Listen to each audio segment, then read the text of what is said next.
Sige po ha. Saan mo binibenta? Hindi ako nagkakamali, kuya. Ikaw yun. Mga residente ng Barangay Commonwealth ang kumumpronta sa 52 taong gulang na lalaking ito kahapon. Kinilala siyang si Norly Rafael na dinala sa barangay sa suspetsang gumagala para kumidnap raw ng mga bata. Maya-maya, nagdatingan ng ilang magulang ng mga batang tinangka umanong dukutin, kasama ang mga batang binalak umanong kidnapin. Ba't umiiyak? Ano po?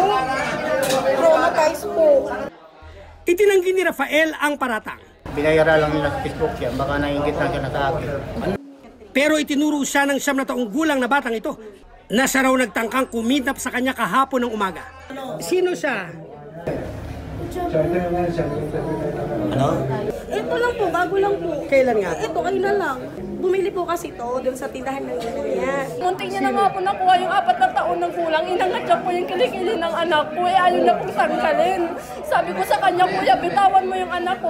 Kalauna ay umamin si Rafael. Ano kwento sa'yo ng binibentahan mo?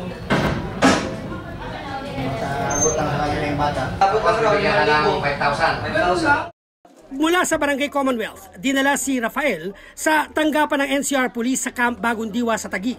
Pinakita niya rin po sa akin yung pera niya. Sabi niya, dadagdagan ko daw po ng 2 piso kasi pandagdag pamasahe niya pa uwi. Tapos po yung anak ko, nakaangat na, dadalhin niya sa overpass. Kanyaya niya na ibili niya ng mga sikulit, hindi naman sumama to kasi kasama yung kapitbahay ko nakita niya. Pero sa puntong ito muling itinanggi ni Rafael ang mga akusasyon.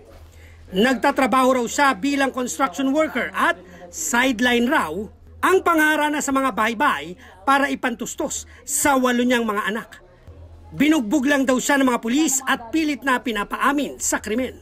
Binabayon nila ako kaya napipilitan akong umamin Pipilitan po akong umamin, wala ako kasalanan. Ikaw ba naman hindi ka bayuhin tapos suklubang kang plastic, di ka makahinga. Mag-aamin ka na lang.